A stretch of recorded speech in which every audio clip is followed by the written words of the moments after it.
নমস্কার বন্ধুরা, আজ আমি আপনাদের সাথে শেয়ার করব গত সপ্তাহ থেকে আমি আমার বেবি মুভমেন্ট বুঝতে পেরেছি। আর এই ঘন ঘন বাথরুম যাওয়ার যে সমস্যাটা অনেকেরই হয়ে থাকে, সেটা আমার সাথেও হচ্ছে কি না, আর হলেও কবে থেকে শুরু হয়েছে এটা। তো আজ হলো রবিবার, এখন বাজে সকাল 6:30। তো মা তো অনেক সকাল ওঠে, প্রায় 5:30টার দিকে। গ্রীষ্মকালে আরও তাড়াতাড়ি উঠে পড়ে, কিন্তু যেহেতু এখন শীতকাল তাই একটু দেরি করেই ঘুম থেকে উঠছে। আমি এত তাড়াতাড়ি উঠি না জানেন, আমি একটু দেরি করেই উঠি। কিন্তু আজ আমার খুব তাড়াতাড়ি ঘুম ভেঙে গিয়েছিল, তো ওই জন্য ভাবলাম একটু সকাল সকাল প্রোটিন এক্সটাই খাই, কারণ কদিন ধরেই চা খাচ্ছি, মা খুব বকাবকি করছিল। তো এখানে একটু গরম জল চাপিয়ে দিয়েছিলাম, আর রাত্রিবেলায় মা এখানে ছোলা কলাই, কিশমিশ, আমন্ড এসব ভিজিয়ে রেখেছিল। তো এগুলো আগে খেয়ে নিই, তারপর এখানে প্রোটিন এক্সট্রা খাবো। তো যেহেতু প্রচুর অন্ধকার ছিল ঘরের ভিতরে, তখনও তো খুব ভালো করে সকাল হয়নি, তো লাইটটা মা জ্বালিয়ে দিয়েছিল। আর এই যে এখানে মা চলে এসেছে, মা এখানে পাম্প চালিয়ে এসেছিলো জলের বোতলগুলো ভরে নেবে বলে। আর এই যে এটা হলো আমার প্রোটিন এক্স, যেটা আমি খেতে খুব একটা পছন্দ করি না, তবু এখন বাধ্য হয়ে খেতে হচ্ছে আর কি। আর সকাল সকাল মা এখানে রান্না চাপিয়ে দেয়। আমার সকাল সকাল খিচুড়ি হয়ে গেছে মা। এই তো বাবা মাছগুলো টক করবে নাকি? মাছগুলো এগুলো টক করে দেবো একটু। খিচুড়ি হয়ে গেছে এই তো হচ্ছে বাবা, এটা হয়ে গেছে খিচুড়ি। সকালে 9:30 বাজে মানে খিচুড়ি হয়ে গেছে। তোর বাবা খেয়ে যাবে যে আজ মুড়ি খাওয়ার জন্য মা এখানে করেছিল বাঁধাকপি মটরশুঁটি দিয়ে তরকারি, সাথে শসা আর শাক আলু ছিল। আর এটা তরকারিটা পুরো নিরামিষই করে মা মুড়ি খাওয়ার, তো আমি এই দিয়ে মুড়ি খাচ্ছিলাম। আর এই যে আমার পাশে আমার মাও খেতে বসেছিল। মা আবার সকাল সকাল জল মুড়িটাই বেশি পছন্দ করে, তরকারি মুড়ি খুব একটা খায় না জানেন। তো ওই জন্য মা এখানে জল মুড়ি আর শসা এসব খেয়েছিল।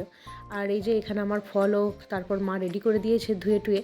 এখানে ফল খাবো আমি, এই 3টেই ফল নিয়েছিলাম। আজকে আর অন্য কিছু খেতে ইচ্ছা করছিল না, কিন্তু কি আর করব, খেতে হবে। দুপুরে এখানে ভাতের জন্য মা তরকারি করেছিল, এখানে পেঁয়াজ লঙ্কা দিয়ে একদম আলু ভাতে মেখেছিল গরম গরম ভাতের সাথে, বেগুন ভাজা, মৌরলা মাছ ভাজা, আর ডিম সেদ্ধ তো প্রতিদিনই থাকে, তার জন্য এখানে ডিম সেদ্ধও ছিল। আর এখানে ছিল মাছের তেল ভাজা, যেটা আমি অনেক দিন পরই খাচ্ছি, আমার খুব পছন্দের। ওখানে ওই বাড়ির মাও আমার জন্য মাছের তেল ঠিক রেখে দিত, মা জানতো আমি পছন্দ করি বলে।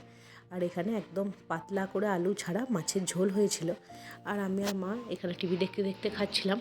আর তার সাথে ছিল আজকে টমেটো চাটনি, যেটা খেজুর আমসত্ত্ব এসব কিছু দিয়ে বানানো। প্রতিদিনের মতনই আজও বিকালবেলায় একটু খামার দিকে গিয়েছিলাম হাঁটতে, গিয়ে দেখলাম এখানে খড়ের মধ্যে কুকুর বাচ্চাগুলো কি সুন্দর গরমের মধ্যে ঘুমাচ্ছে দেখুন।